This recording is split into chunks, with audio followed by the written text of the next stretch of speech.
Assalamualaikum warahmatullahi wabarakatuh. Apa kabar teman-teman semua? Semoga teman-teman dalam keadaan baik-baik saja tentunya. Semoga teman-teman dilimpahkan rezeki dan diberi kesehatan selalu. Untuk teman-teman jangan lupa like, komen, subscribe, dan tekan tombol loncengnya. Kembali lagi dengan kami, Sultan Prabu, dalam segmen Cerita Mistis Pendakian. Kami semua kembali turun ke rongga tanah yang tadi, yang tingginya mungkin 2-3 kali lipat dari kita semua. Langit pun mulai gelap. Tanpa kami sadari, sampai saat ini bagaimana kami semua bisa keluar dari rongga itu, yang masih sangat jelas sampai sekarang. Sekitar jam 5 sore, kami menemukan aliran air seperti sungai, yang airnya sangat sedikit dan penuh bebatuan. Itu berada di tengah-tengah jurang. Di sebelah kanan dan kiri kami tebing-tebing yang sangat curam. Hari pun semakin malam. Akhirnya kami semua memutuskan untuk mendirikan tenda di dekat sungai tersebut. Malam pertama kami tersesat di lembah Gunung Ciremai. Kami pun dengan cepat mendirikan tenda untuk beristirahat. Setelah tenda selesai berdiri, kami baru menyadari bahwa perbekalan makanan kami sudah habis. Mungkin ini menghangatkan tubuh dan menambah tenaga masih bisa, walau hanya dengan meminum segelas kopi panas. Akhirnya kami membuka keril yang dibawa oleh Naning, karena dia yang membawa konsumsi. Lalu Naning mencari kopi dan gula. Ternyata kopi dan gula yang kami bawa hilang dari keril. Kami semua mencari dan membongkar keril itu. Tetap saja kopi dan gulanya hilang. Yang tersisa hanya garam dan cabai saja. Dengan keadaan yang sangat dingin dan perut kami terasa sangat lapar, kami semua menyemil garam dan cabai yang masih tersisa. Kami anggap lumayan untuk memberikan rasa pada lidah kami yang tadinya hanya meminum air dari sungai yang kami telusuri. Saya ingin membuang air kecil, lalu saya keluar dari tenda ke arah belakang tenda. Di saat sedang membuang air kecil, saya tidak sengaja melihat lampu-lampu pemukiman di wilayah Gunung Ciremai. Saya langsung memanggil salah satu kawan saya. "Ning, kita udah deket tuh sama lampu-lampu pemukiman dan kelihatan dari sini semua gentingnya." Naning, Encem, Packing pun langsung keluar dari tenda, langsung bertanya, "Mana?" "Tuh, sini lihat." Ia pun semua melihat pemukiman yang terlihat cukup dekat dengan kami, tempat kami bermalam. Kami pun kembali masuk ke dalam tenda. Naning merencanakan untuk besok pagi. Besok kita semua bangun jam 5-an pagi. Terus kita tutup tenda, paling sekitar jam 9 kita udah sampai di perkampungan. Kami semua benar-benar sangat gembira melihat perkampungan yang cukup dekat. Terlihat sampai rasa lapar agak kami lupakan, bukan hilang. Kami langsung beristirahat untuk melanjutkan perjalanan ke perkampungan yang tadi kami lihat itu. Sekitar pukul 5 pagi, kami semua sudah terbangun. Mungkin karena kami semua sudah tidak sabar lagi ingin cepat sampai di perkampungan agar bisa mengisi perut yang sudah kosong dari kemarin. Kami bergegas menutup tenda dan bergerak perlengkapan yang kami bawa masing-masing, karena jangan sampai teledor seperti kasus gula dan kopi kemarin tiba-tiba bisa hilang. Setelah semua sudah beres perlengkapan yang kami bawa, kami pun berdoa meminta agar dilancarkan dalam perjalanan pulang. Sebelum kami melangkah untuk melanjutkan perjalanan, kami memastikan melihat ke arah perkampungan yang kami lihat cukup dekat semalam. Ternyata tidak ada satupun rumah penduduk. Yang kami lihat, kami semua hanya melihat hamparan hutan yang sangat luas dan tertutup oleh pepohonan yang besar dan rindang. Kami hanya melihat hamparan hutan belantara. Padahal kami sangat jelas malam melihat sebuah pemukiman penduduk, jelas terlihat bola lampu dan genting rumahnya. Kami semua mulai sadar, ternyata kami memang mulai tersesat semakin dalam ke hutan yang kami daki ini. Di dalam pikiran kami semua sama, kami tersesat bukan hanya karena salah arah, tetapi ada sebab lain. Tetapi di antara kami tidak ada yang berani mengucapkannya. Encem mulai mengambil alih untuk membuka jalan. Ayo, pasti kita dapat jalan keluar. Gua yakin yuk, kita semangat. Kami mulai melangkah mengikuti kemana arah Encem yang menjadi pembuka jalan. Dia memilih mengambil naik ke atas. Ya, atas tebing yang ada di sebelah kiri. Kami pun mulai berangkat menaiki tebing itu tanpa alat bantu sama sekali. Untungnya tebing itu tanah, bukan bebatuan. Kami pun bisa menaiki dengan cara memegang akar-akar ranting dan bebatuan untuk membantu kami mencapainya ke atas tebing itu. Sampai di atas tebing kami berada di hutan yang sangat lebat dan pohonan yang sangat besar. Mungkin untuk dipeluk oleh 3 orang dewasa pun belum tentu bisa memeluknya. Keadaan di hutan tersebut benar-benar alami. Selama ini mendaki gunung yang pernah kami daki, kami tidak pernah menemukan suasana atau keadaan hutan yang sealami ini. Sampai tak tampak seorang pun pernah menjamahnya. Lalu Encem membawa kami untuk menemukan jalan keluar dari lembah atau hutan ini. Setelah sekitar 2 jam, kami terus membuka jalan. Kami menemui jalan buntu. Kami berada di atas jurang yang sangat curam. Entah berapa meter kedalamannya jurang tersebut. Encem pun mengambil arah balik.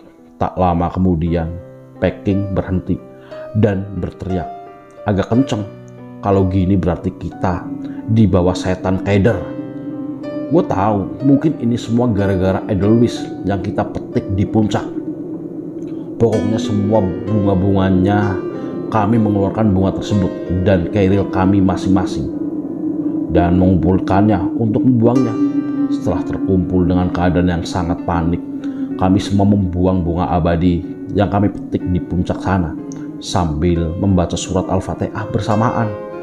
Alasan Peking atau kami mencurigai bunga tersebut karena kami bisa sampai ke jalur ini karena rongga tanah yang ada di dekat puncak yang kami lewati di atas sana dengan ladang bunga abadi yang tumbuh mekar berada di hamparan kami. Perjalanan kami lanjutkan dengan keadaan yang sangat panik dan takut. Kami semua mulai bertakbir, Allahu Akbar, Allahu Akbar, Allahu Akbar, bersamaan selama kami mencari jalan keluar. Encem masih memimpin perjalanan kami. Burung-burung penghuni lembah Ciremai, sebuah belati, Encem terus menyingkirkan ranting yang menghalangi perjalanan di hutan yang kami lewati.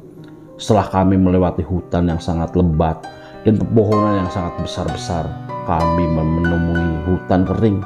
Istilah itu kami yang memberikan nama karena hanya berisikan ranting-ranting kering yang tidak ada daunnya. Setelah itu cukup luas hutan kering tersebut.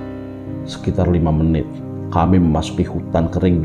Tiba-tiba satu demi satu burung-burung berdatangan. Jenis burungnya sama persis seperti jenis burung yang kami temui di puncak sana. Yang kami tak habis pikir saat kami bertemu di puncak sana, hanya 1 ekor burung yang datang menghampiri kami. Di hutan kering sangat berbeda. Kami dihampiri ratusan burung dengan jenis yang sama mengikuti kami. Selama perjalanan di hutan kering itu, uniknya burung-burung itu tidak takut sama sekali dengan kami. Ia tidak terbang, melainkan seperti orang berjalan. Ia hanya meloncat-loncat di sekeliling kami. Kami pun merasa ketakutan dan benar-benar kejadian ini belum pernah terjadi kepada kami berempat.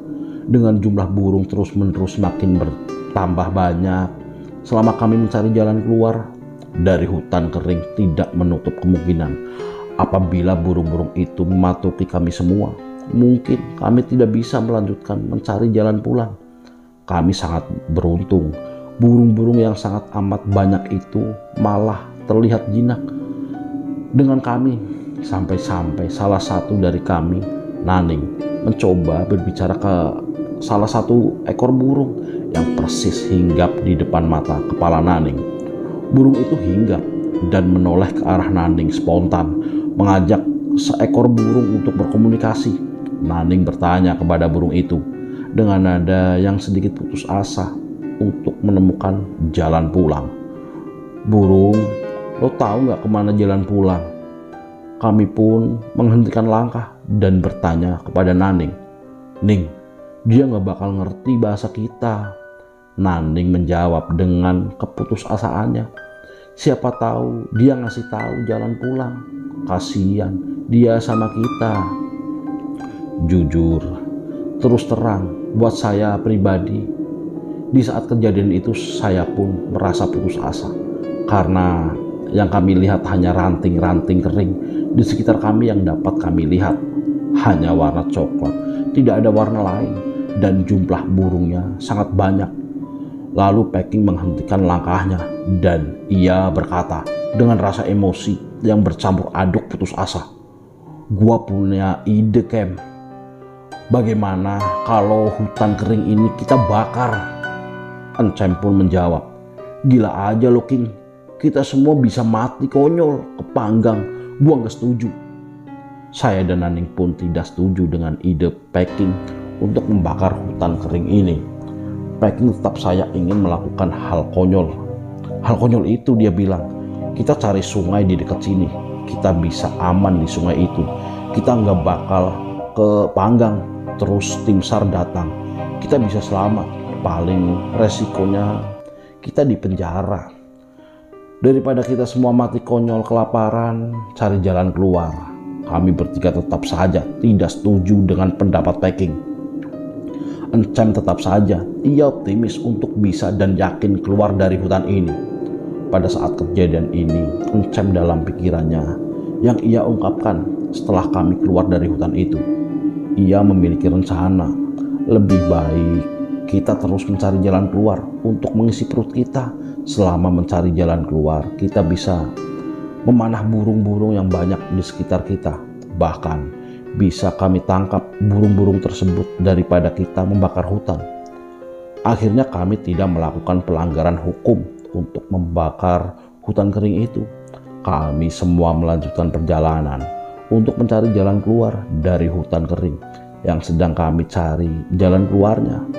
Langkah demi langkah kami susuri burung-burung yang sangat banyak. Sedikit demi sedikit ia berkurang dan tak lama kemudian kami keluar dari hutan kering dan kami tidak melihat lagi seekor burung pun yang tadi mengikuti kami selama berada di hutan kering sampai keluar.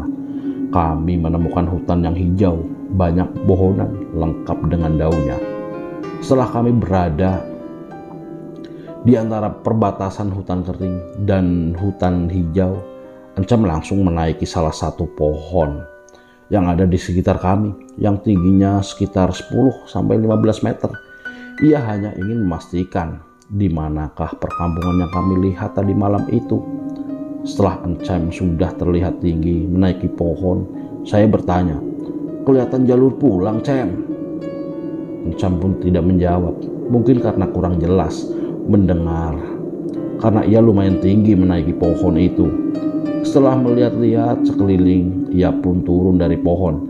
Ia berkata dengan nafas yang terlihat benar-benar sangat capek, "Gua gak bisa lihat apa-apa kecuali luasnya hutan. Setelah nanti kita lewatin hutan hijau itu, kita ketemu lagi hutan kering, tapi gak terlalu luas kayak yang kita baru lewatin ini. Kayaknya itu kelihatan dari atas makin landai. Ternyata Allah benar-benar menciptakan hutan ini seperti disekat-sekat.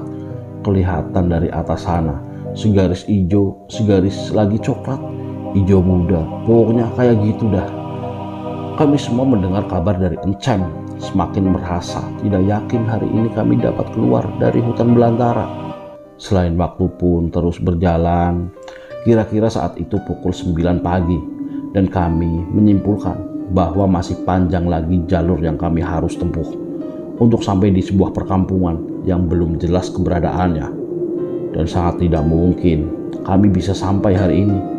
Setelah istirahat sebentar, yang kami punya hanya stok air. Semua hanya bisa minum. Lagi-lagi untuk menahan lambung yang sudah terasa sakit. Karena kami tidak menemukan sedikit pun buah atau apapun yang dapat kita makan, kecuali pucuk-pucuk daun muda yang kami tahu tidak beracun, yang bisa dimakan oleh kami di sekitar hutan ini. Kami pun memulai melanjutkan langkah kami lagi. Lagi-lagi kami harus memotong ranting-ranting yang menghalangi kami. Suasana kembali lagi seperti sebelum kami melewati hutan kering. Kami disuguhkan pepohonan yang sangat besar-besar, dan di sekitarnya dipenuhi pohon-pohon kecil yang menghalangi kami. Di pertengahan perjalanan, saya dan Encem mengalami kejadian cukup unik. Kami berdua tiba-tiba, seluruh kaki kami berdua terasa ada yang bergerak, sangat banyak, terasa kecil-kecil dan sakit. Kami pun berdua berteriak, aduh, aduh, aduh, apaan ini, kok sakit banget, kaki gua gak ada yang bergerak. Packing dan Naning pun yang berjalan lebih dulu, ia berbalik. Kenapa, Kem? Mereka berdua pun bingung melihat kami yang sedang kesakitan sambil menepak-nepak kaki. Kaki kami berdua terlihat tidak ada luka sedikit pun atau sobekan, tapi anehnya terasa sakit dan seperti ada yang bergerak di dalam kulit kaki kami. Encem pun berteriak, alkohol, alkohol di mana? Akhirnya Encem menggosokkan ke kakinya dengan perban yang sudah diberi alkohol. Saya pun sama melakukan itu. Tidak lama kemudian, rasa sakit itu pun perlahan hilang. Kami mencoba mencari penyebabnya, karena selain dari kami berdua, Naning dan Packing memakai celana panjang. Jadi mereka tidak merasa kesakitan. Hanya saya berdua yang menggunakan celana pendek. Jalan yang kami lewati sangat lebat, penuh dengan tumbuh-tumbuhan liar yang kami sebelumnya tidak ketahui. Ternyata kami tahu penyebab kaki saya berdua. Encem, karena kedua kaki kami menyentuh tumbuhan yang apabila dikontak langsung dengan kulit, ia akan terasa gatal, perih, dan nyeri. Salah satu dari kami mencabut tumbuhan liar itu dan mencoba menempelkan ke kulitnya. Ternyata benar, daun itu yang menyebabkan kami berteriak, merasa kesakitan. Ternyata hutan hijau yang kami lewati saat ini sangat berbeda dengan hutan hijau sebelumnya. Saya seringkali tergores ranting-ranting dan terkena duri. Hutan yang ukurannya lebih besar dibanding duri-duri yang ada di dataran rendah.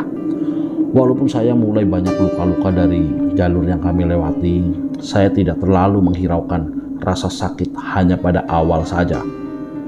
Terkena lalu tidak lama kemudian, tidak terlalu terasa kecuali terkena tetesan air embun yang ada di dedaunan. Lumayan terasa perih. Tidak lama berselang, sendal saya buka. Hanya putus, tepatnya berantakan.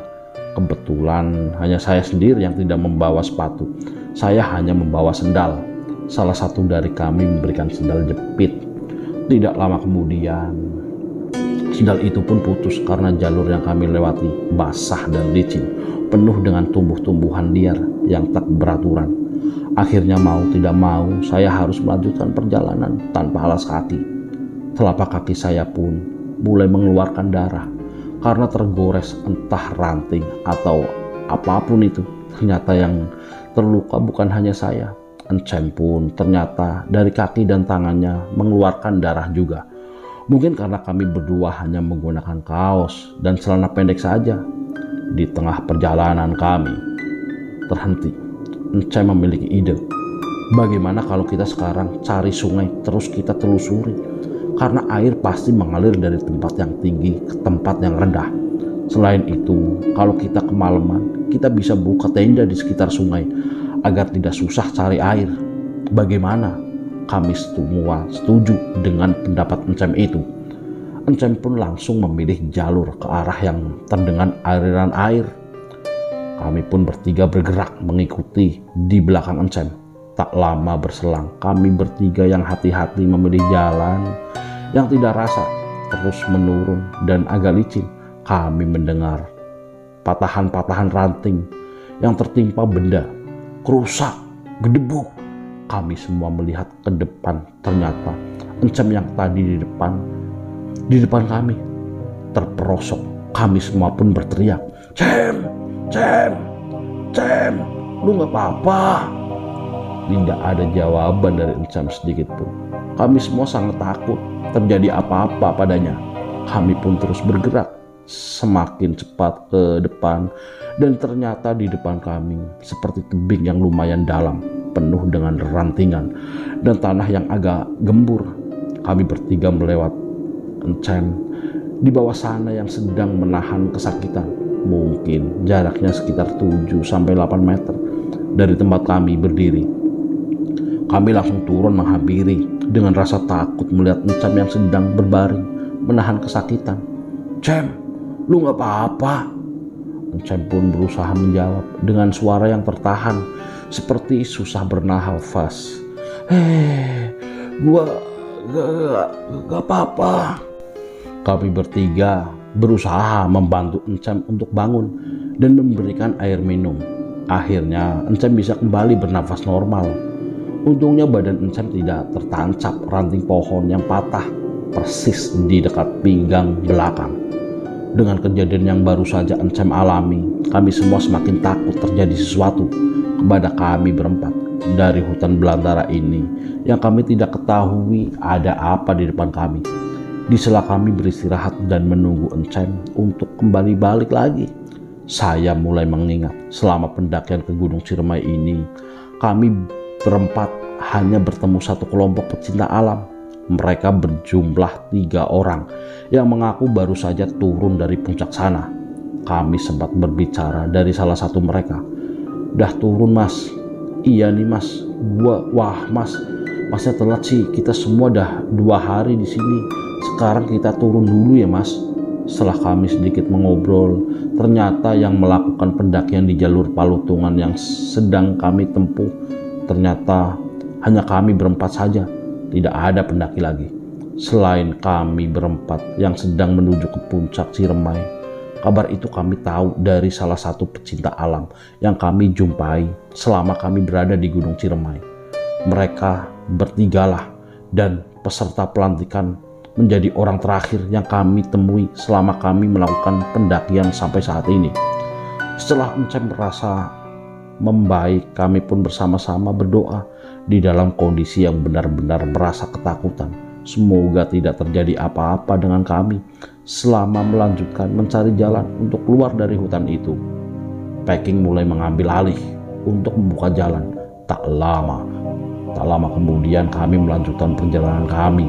Kami belum menemukan sungai, tapi kami malah kembali menemukan hutan kering yang sebelumnya Encem melihat dari atas pohon yang ia naiki. Kami pun masuk kembali ke hutan kering, berharap kami semakin mendekati aliran sungai. Di saat kami mulai memasuki keadaan hutan kering, satu persatu burung yang sama seperti di hutan kering sebelumnya berdatangan. Tidak kalah banyaknya jumlahnya, burung itu seperti hutan kering yang sebelumnya kami lewati. Kami berempat pun hanya saling melirik dengan masing-masing memiliki rasa takut yang tidak jauh berbeda. Naning pun kembali akan mengajak bicara pada burung-burung itu. Mungkin yang ada dalam perasaan Naning pada saat itu mungkin tidak jauh berbeda dari kami. Yang lainnya, semua burung-burung itu benar-benar makhluk yang nyata di alam kehidupan, bukan sebaliknya. Naning berbicara pada burung-burung itu. Burung, kita teman. Tolong kasih tahu jalan keluar dari hutan ini. Kondisi mental kami pada saat itu benar-benar kacau. Bercampur aduk ketakutan, emosi, capek, putus asa, dan rasa lemas yang semakin terasa. Karena tidak sedikit pun makanan yang masuk ke lambung kami. Tiba-tiba salah satu dari kami mulai berteriak, Tolong, Pak Sandi, tolong kita tersesat di hutan ini. Tolong, tim SAR. Dengan keadaan seperti itu, saya merasa sangat putus asa Dan kami semua pun tidak bisa menutupi kesedihan dan rasa takut itu. Kami semua bergantian berteriak, meminta tolong dengan suara yang agak parau, dan mohon kepada Allah Subhanahu wa Ta'ala untuk diberikan petunjuk jalan keluar dari hutan belantara ini. Burung-burung pun mulai berkurang sedikit demi sedikit. Kami semua berharap seperti di hutan kering sebelumnya, kami akan cepat keluar dari hutan kering ini. Alhasil, dugaan kami benar. Kami sedikit demi sedikit mulai keluar dari hutan kering itu. Lagi-lagi, burung-burung itu menghilang entah kemana. Lalu kami menjumpai hutan yang berada dari hutan-hutan sebelumnya yang kami sudah lewati. Suara aliran air pun mulai terdengar gemuruh. Walau terdengar belum begitu jelas, kami semua sedikit mempercepat langkah, mencari sumber suara aliran air yang berasal dari mana. Karena kami yakin pasti itu sungai. Karena waktu pun semakin gelap, kami takut kemalaman. Di tengah hutan belantara itu yang tidak ada tempat yang landai untuk mendirikan tenda, tempat kami beristirahat, karena trek yang kami lewati mulai curam. Kami pun mulai berhati-hati melewati trek yang kami tempuh. Akhirnya kami mendengar semakin jelas arah sumber air itu. Kami pun semakin yakin bahwa tidak lama lagi kami menemukan sungai. Menurut kami, karena saat itu lebih baik kami bermalam di dekat sungai dibandingkan di dalam hutan yang kami sedang lalui ini. Tak lama kemudian kami benar-benar menemukan sungai yang kami cari. Tetapi untuk kami bisa ke sungai tersebut, kami harus menuruni tebing yang dalamnya kira-kira 20 meter dan sangat curam untuk melewati sampai ke tepi sungai yang ada di bawah. Setelah kami mengecek bagaimana caranya untuk bisa ke bawah sana dengan aman, akhirnya kami semua sepakat memilih merambat melewati tebing itu karena menurut kami tidak ada jalan lain kecuali turun dari tebing. Bagaimanapun caranya, kami semua harus melewati tebing itu. Perlahan, satu persatu dari kami semua mulai menuruni tebing itu dengan bantuan yang disediakan oleh alam, akar-akaran dan ranting-ranting yang menjorok ke bawah tebing. Kami pun terus berusaha jangan sampai terjatuh karena posisi tebing dapat dikatakan nyaris tegak lurus. Sesekali kami tidak dapat menjangkau ranting ataupun akar untuk berpegangan. Kami mau tidak mau menusukkan ke-10 jari kami ke tanah yang menjadi dinding tebing tersebut. Kami semua sudah tidak mempedulikan rasa sakit yang terasa pada jari-jari kami. Yang terpenting untuk kami bisa bertahan merambat di dinding tebing untuk mencapai sungai itu dengan selamat. Lagi-lagi saya berdua encem tidak memakai sarung tangan. Alhasil telapak dan jari-jari kami pun sedikit demi sedikit mengeluarkan darah. Hanya jari-jari tangan dan kaki kami yang menjadi tumpuan untuk dapat bertahan merambat di dinding tebing. Terkadang tanah atau batu-batu yang kami jadikan pegangan atau pijakan sering jatuh, longsoran batu-batu dan tanah itu pun sering menimpa di atas kami yang turun lebih awal. Kami pun menuruni tebing itu, mengatur jarak dengan cara zigzag agar longsoran tidak menimpa kepala kami. Akhirnya satu persatu dari kami sudah sampai ke bawah sana. Yo, semangat! Gua udah sampai bawah. Kami pun tidak menyanyiakan air sungai itu. Kami langsung meminum air sungai yang sangat jernih dan segar itu. Yang dinginnya seperti air yang kita ambil dari dalam kendi, dari tanah liat. Kami pun tak henti-henti mengucapkan syukur kepada Allah Subhanahu wa Ta'ala. Ternyata Allah membuktikan kebesarannya. Tanpa kami sadari, kami pun mampu menahan berat badan kami dan ditambah beban keril di pundak kami masing-masing. Dan dalam kondisi yang nyaris bergantungan di dinding tebing, kami semua mampu menahan beban itu. Subhanallah. Baru saja kami semua diberikan kekuatan sambil menikmati segarnya air sungai dan istirahat sejenak karena badan kami sangat terasa lelah. Lambung yang belum terisi apapun kecuali air dan pucuk-pucuk daun muda yang ada selama kami lewati. Setelah istirahat, kami semua memutuskan untuk mengikuti aliran sungai.